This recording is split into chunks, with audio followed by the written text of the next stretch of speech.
Well, good morning or good afternoon, as the case may be, or good evening. This is Professor Dom Savini bringing to you Lesson 5, our video series in the analysis of financial reporting and information sharing. We met last time, I'd like to say last week, where we covered Lesson 4. We kind of talked a bit about federal GAAP and how FASAB's the GAAP standard setter. We went over some very basics there. In the application of generally accepted accounting principles. We looked at financial statements, right, and kind of discussed their relative importance and what they're attempting to say to users. And we talked about their need, why we need them, transparency, accountability. So if you didn't see that video, you might want to go back and watch it. Because it'll help you better digest what we're going to talk about today, and then the next time we meet for our final lesson, Lesson 6. So let me call up for you our PowerPoint presentation, put it on screen so you can see it for today. And again, you can see this is Lesson 5, our video lecture series.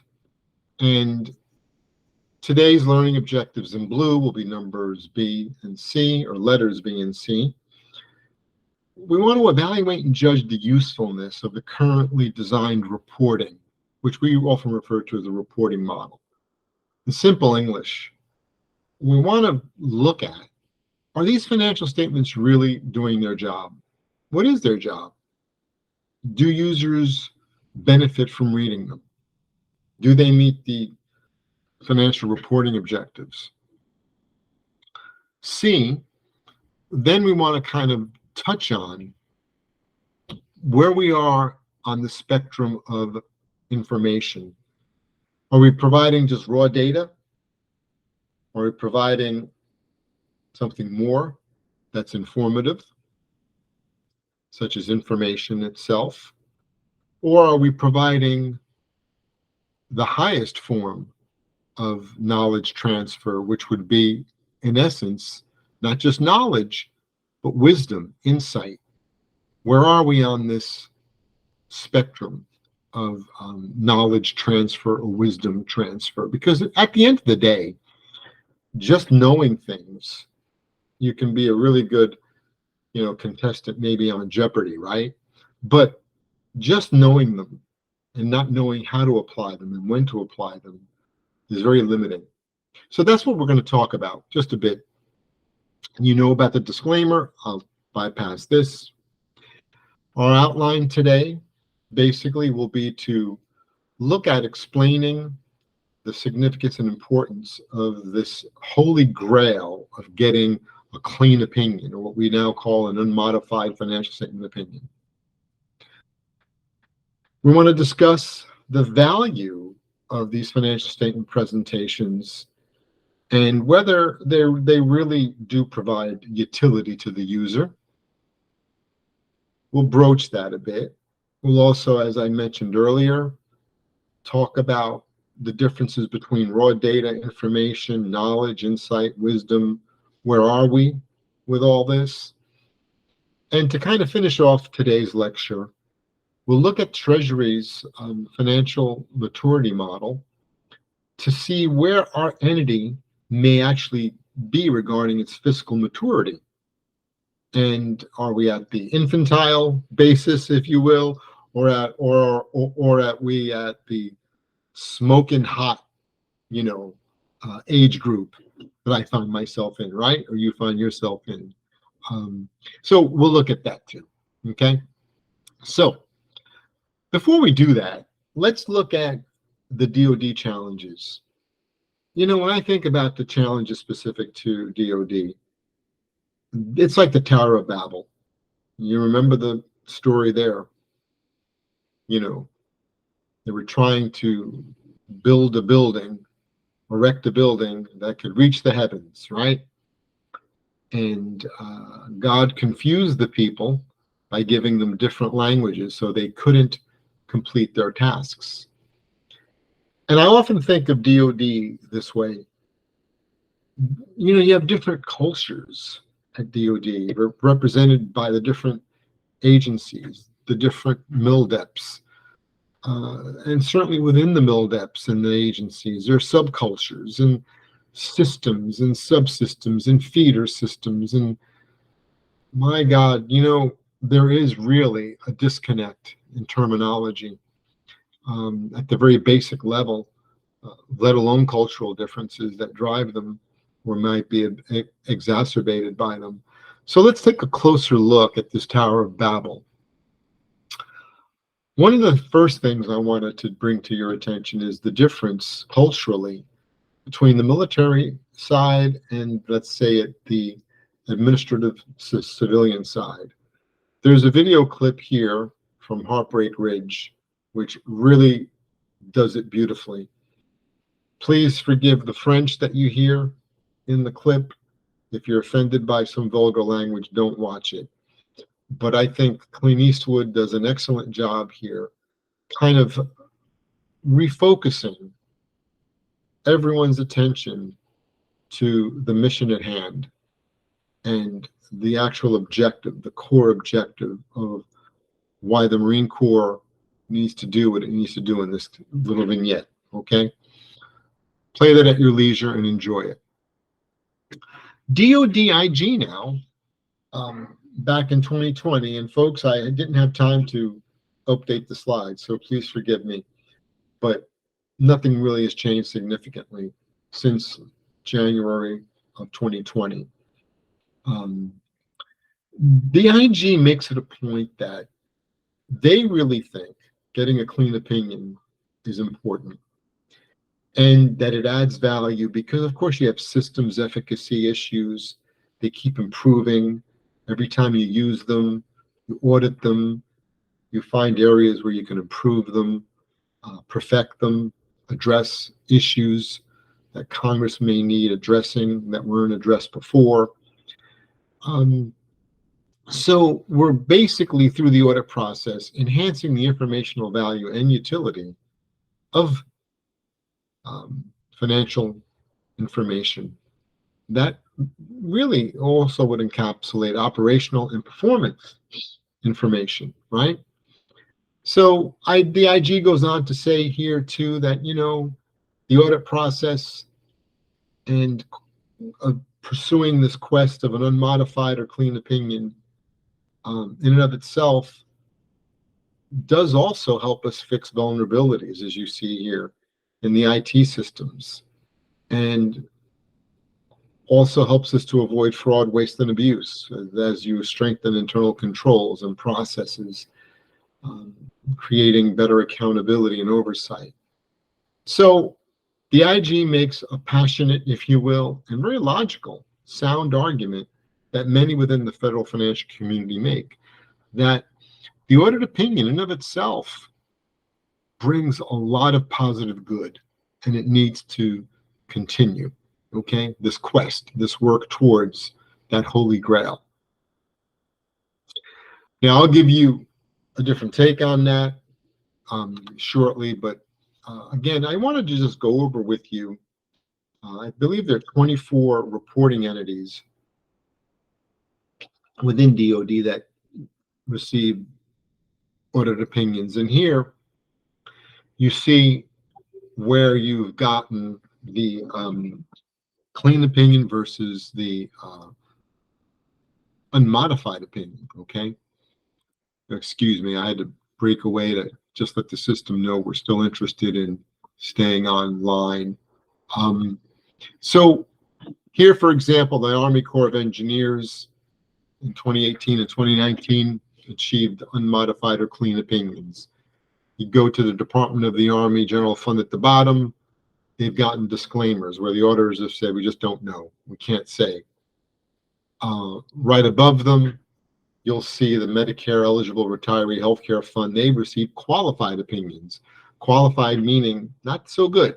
We had some serious issues that came up. So you go through these and you see where the majority of entities at DoD or component entities at DoD have gotten disclaimers. And as a result, at the federal government wide, when GAO pulls everything together with Treasury to do a pan-governmental financial statement, that's why GAO gives a disclaimer, primarily because most of DoD has been disclaimed. Okay, so that's an issue. Now, I wanted to look at the notices of findings and recommendations. I mean, if you take a look, the total in 2018 was about 2,600. Look at this, it went up to about 3,500 in 1 year.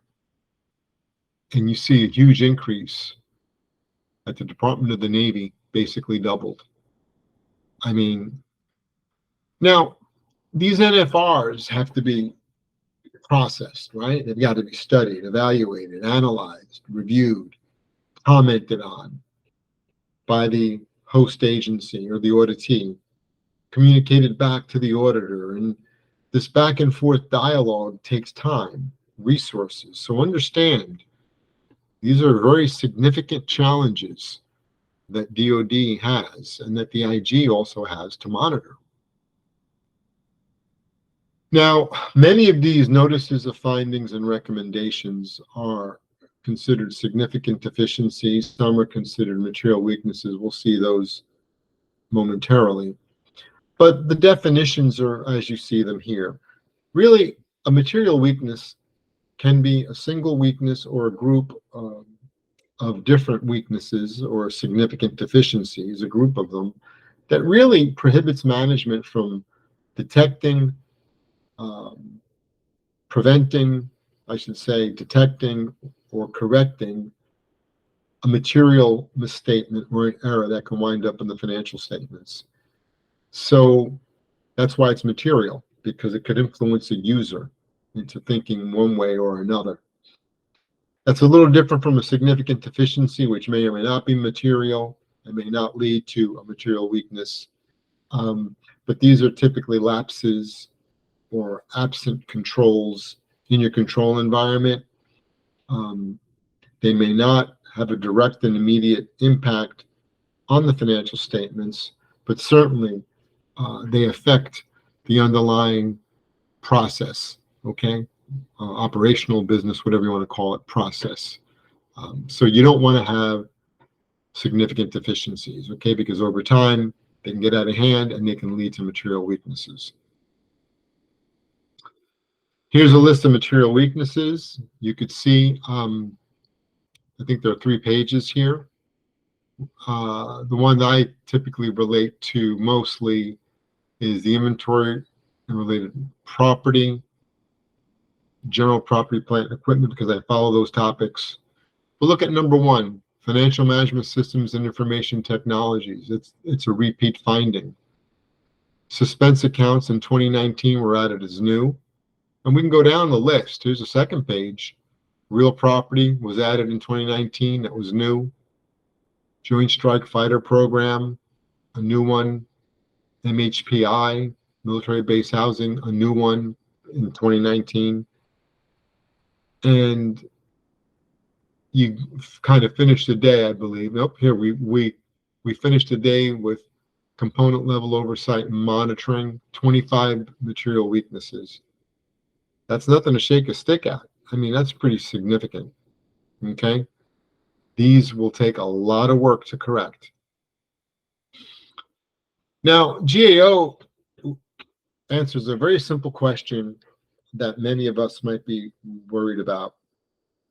Why are you worrying about DoD? Why we focus so much on DoD? You've got Health and Human Services, you've got Social Security Administration, you've got the Department of Homeland Security, all these other agencies, but yet you're focusing on DoD. Well, GAO answered that in 2018 by saying, look, about half of the government's discretionary spending is spent at DoD. DoD at the time had 2,400 audit findings. They had 2,500 fragmented legacy systems, some of which are just basic spreadsheets. And you know what that means, manual input, errors, etc. And of course, Congress on both sides of the aisle are concerned about DoD. The public will not want to invest in DoD if DoD isn't viewed as being responsible with its money, right? So you've got all of these reasons justifying the granular look that auditors and others are taking of DoD and all of its diverse component entities.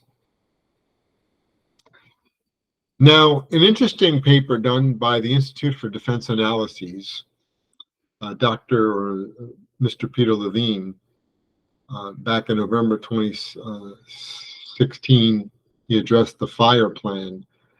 And he's basically saying all of these bulleted items I'm calling up are basically the underlying issues that need to be tackled.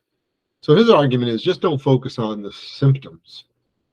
If you've got a cold, you have a headache, runny nose, sore throat, deal with those symptoms, absolutely. But understand what's causing the cold or the flu. If it's a bacteria, take an antibiotic. If it's a virus, you might have to take Tamiflu or chicken soup, something, right? But let's look at the symptoms. And if you see some of these are overlapped with what we've noted before from the material weaknesses side, such as IT systems workarounds, unsupported journal vouchers, lack of underlying documentation, service provider integration or lack thereof, intragovernmental transactions, that is your fund balance with Treasury, and estimating accruals, lack of data to help support your accrual estimate. These are what he's coming up with. And using his own words, he's basically said, trying to fix DoD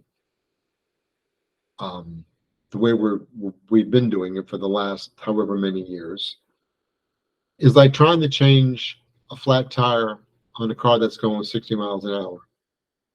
So he raises some serious concerns, which got me thinking as well when I read his paper.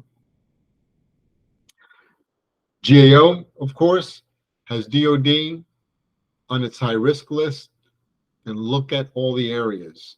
Weapons system acquisition, DoD financial management, what we're talking about today, systems modernization, infrastructure management, business transformation, and contract management. I mean, are we not talking about everything DoD does? I mean, this is amazing. So really, the focus is on DoD, and I'll share with you personal opinions as we go forward in this presentation. But so you got experts, you got the DoD IG noting problems, you've got a think tank noting some problems, you got GAO noting problems. Many of them are cross-cutting and common. Some are symptomatic, others are underlying causes.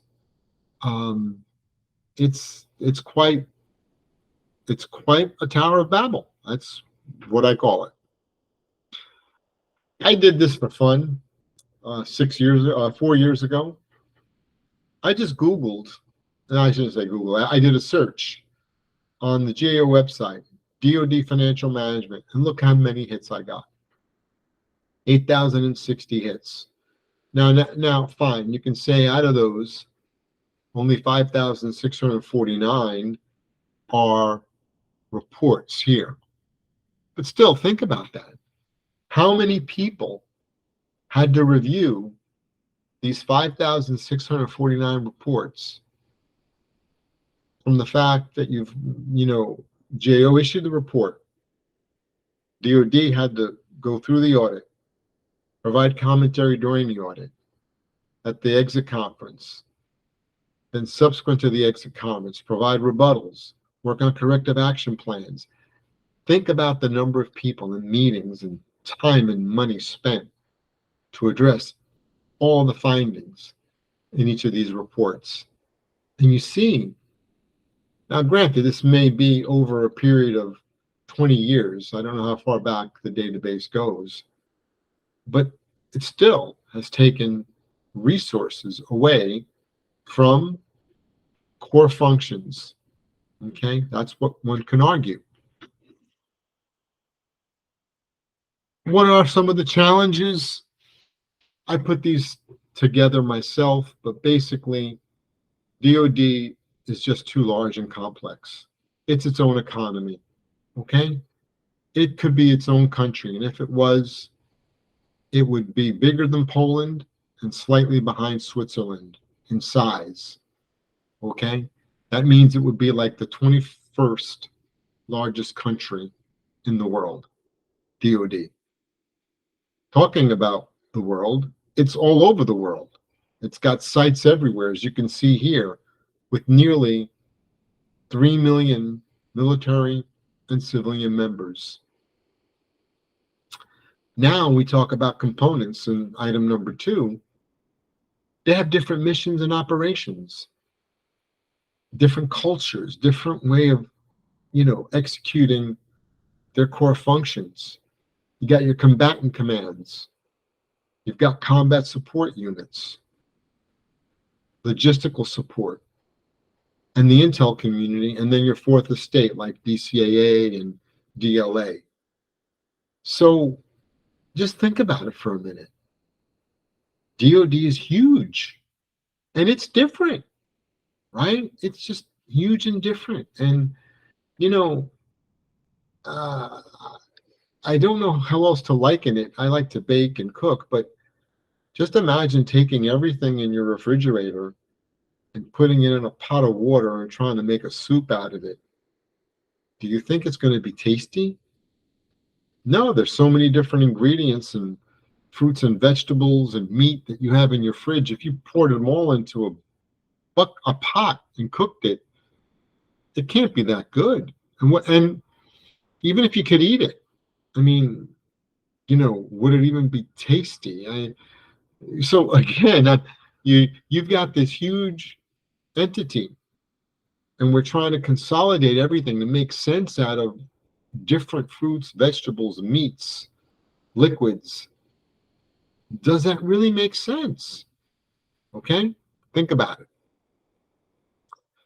Other challenges are, the decision making, the tactical decision making, at least on the military side, is delegated and diffused. Okay, and that in and of itself adds to operational and systems complexity. No one really owns the answer per se. Okay, I mean, it ultimately gets down to the lowest level, but when I say no one owns the answer, I guess I'm really misspoken there, but there's no one system that pulls the synthesis of that answer together.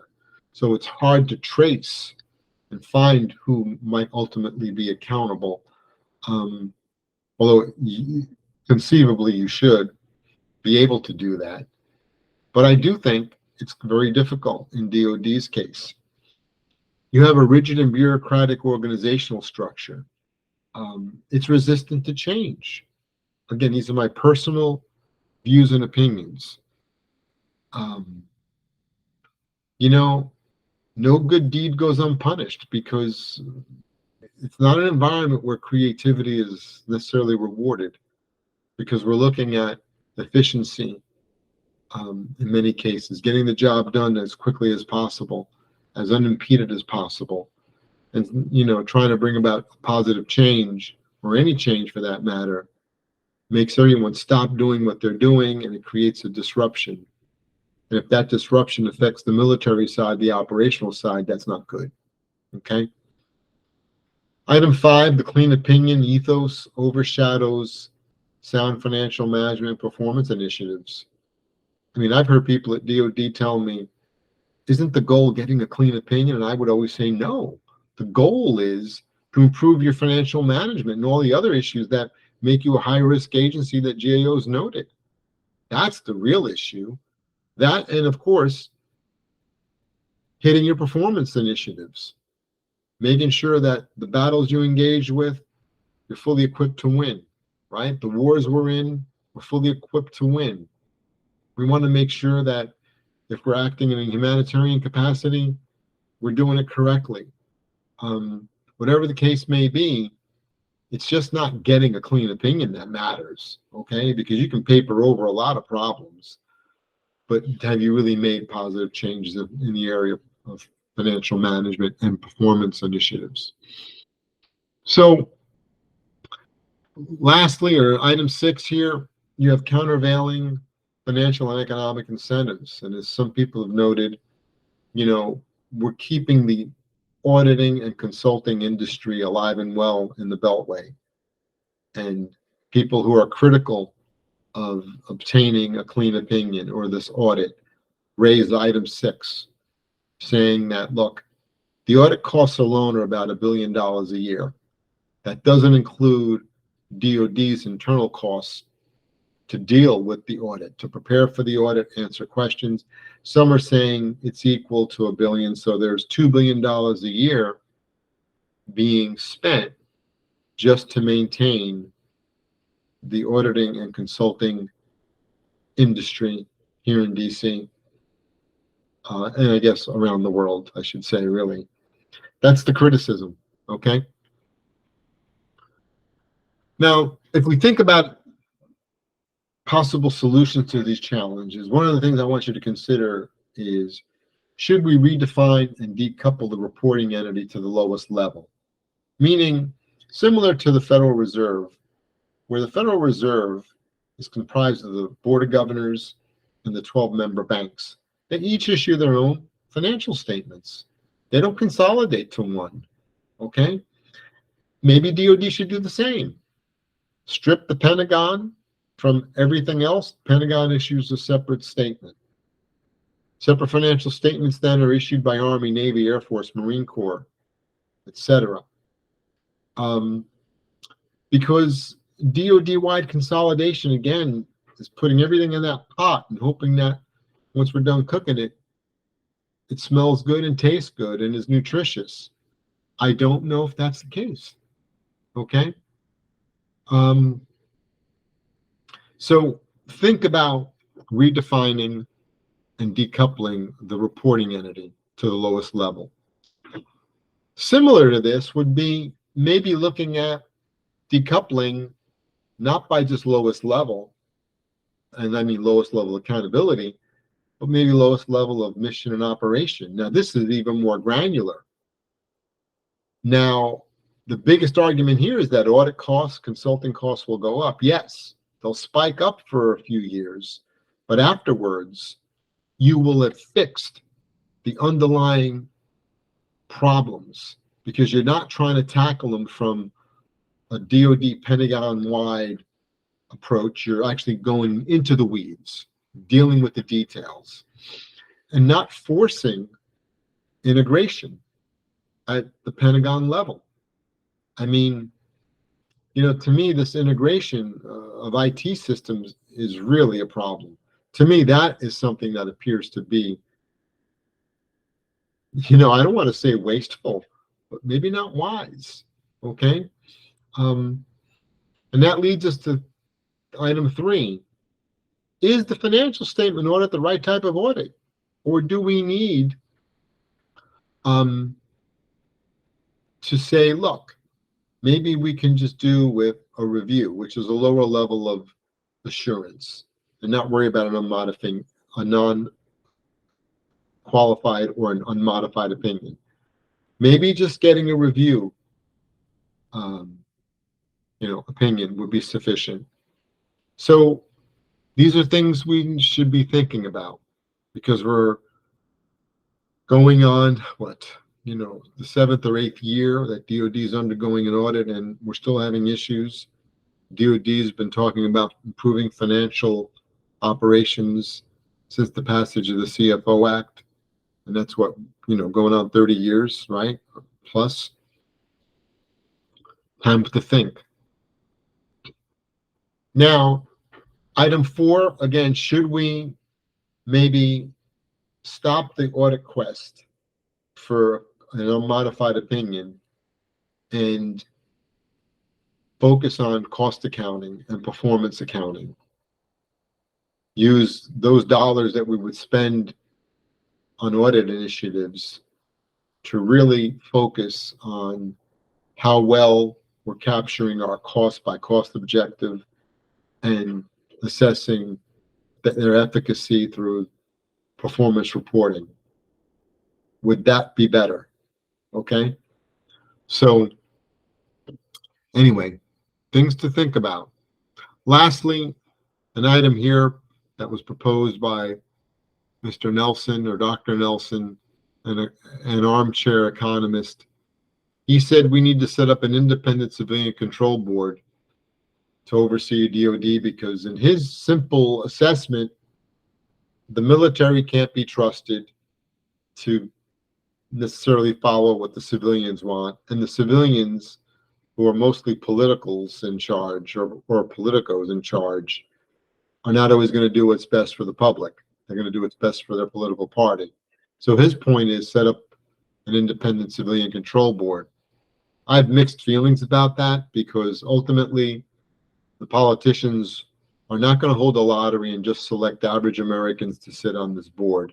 They're going to handpick people that see it their way. So at the end of the day, what positive change are you really going to get? I'm being somewhat cynical, but again, I think I'm practical in my assessment. Okay.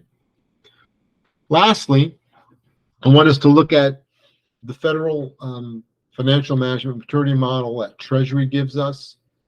You could see that you can rate an operation, a department, an entity as being inadequate all the way up to leading. And, you know, I would tend to think that most federal agencies are anywhere between basic and capable, where they have some inefficient manual procedures and workarounds like cuff systems, which keeps us at a basic level, or we're capable where we're straining, if you will. Every time a new requirement comes up, new environmental change, we can get the job done, but it's tough. It comes at a price, sometimes a human price. So you do, of course, have entities that are effective in leading. You know, how many is anyone's guess. But I would tend to think that most of us are going to fall somewhere between 2 and 3, okay, based upon my limited 40 years experience as a public servant, okay? That's what I would say. Now, this chart we're not going to review, but this helps you identify by level, giving you details as to where you would fit as a level 1, 2, 3, 4, or 5, okay? You should look at this on your own time. It's broken up between operational efficacy, financial system reporting, and financial integrity. Okay? And the last part of this would be you would then rate each of those areas you see around this web design. The closer you are to the center, the more immature, or shall we say, the more in need your system would be for improvement. If you're on 5, you're like a leading organization, right? So you could also rank here, which is probably easier in a way to look at 1 through 5, and get an idea of where you need to spend your resources to improve your operations and financial reporting. So I think the financial maturity model Treasury has is a good one to kind of just keep in the forefront of your mind if you're really serious and empowered to and have the authority to make changes. Look at this. I think it could help you.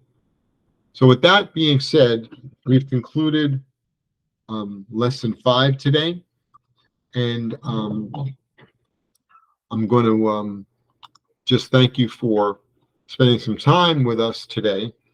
And remember, when we meet next time, we're going to be looking at lesson 6, and we're going to try to discuss recommendations to improve financial reporting. Now, some of you might not have any.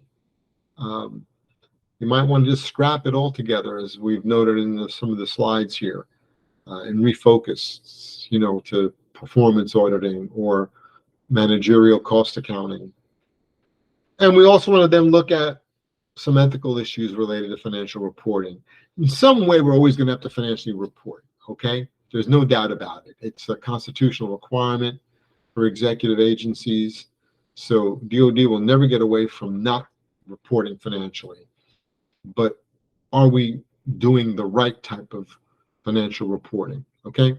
With that being said, I bid you a wonderful week, both at work and in school. And if you have any questions, reach out to Dr. Potter, and she'll let me know, and I'll do my best to answer your questions. Okay. Thank you very much. Signing off.